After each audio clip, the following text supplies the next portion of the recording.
Mr. President, I rise today to honor someone I've had the privilege of calling a friend for many years and who is retiring after serving the state of Delaware for the past 6 years, Alan Levin.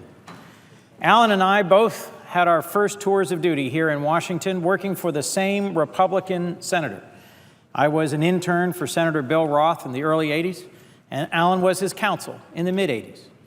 And Alan, a well-known and respected statewide leader in Delaware's Republican Party, has since 2009 served as director of the Delaware Economic Development Office, where he's worked every day to attract businesses to Delaware and help them create good jobs in our communities.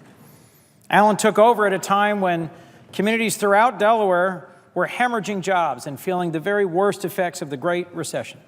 And today, Delaware's unemployment rate sits a full point below the national average at 4.5%, in part thanks to the great efforts of Alan Levin. During his tenure, Alan exemplified what it means to be a public servant. It didn't matter for Alan if someone came to him who was thinking of starting a small business that would employ 4 people, or if it was a company thinking of moving to Delaware and bringing 400 jobs. No matter what, if it was going to help Delaware, Alan was ready to meet with anyone and show them why there's no better place than the first state, our home state of Delaware, to run a business. Of course, Alan's service to our state began well before 2009. Long a leader in the Delaware State Chamber of Commerce, for more than 2 decades, Alan ran Happy Harry's Pharmacy, a family-run business that he grew and grew over decades of disciplined and capable leadership, ultimately expanding it to 76 stores in our region. That success is an important part of who Alan is, because to really know him is to know that his job at the Delaware Economic Development Office was not one he needed, it was one he chose.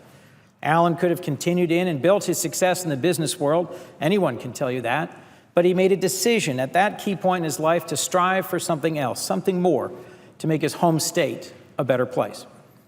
He recognized his considerable skills and talents and knowledge and decided to use them to help families and businesses across our state succeed.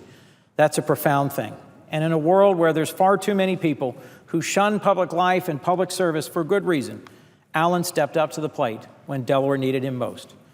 Now, fortunately for all of us, Alan isn't going far. We'll still get to see him in southern Delaware, where he'll be taking up working with Sodell Concepts and their successful restaurants. It's hopeful that he'll get a chance to trade in his business suit for flip-flops and a beach chair from time to time. But I just wanted to take this moment on the floor and thank Alan, and to especially thank his wife, Ellen, and his wonderful sons, Andrew and Daniel and Jason, and Andrew and Jess, for letting us have Alan in public service for so many years where he's made such a difference.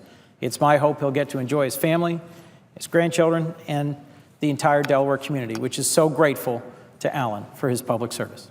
Thank you. And with that, Mr. President, I yield the floor.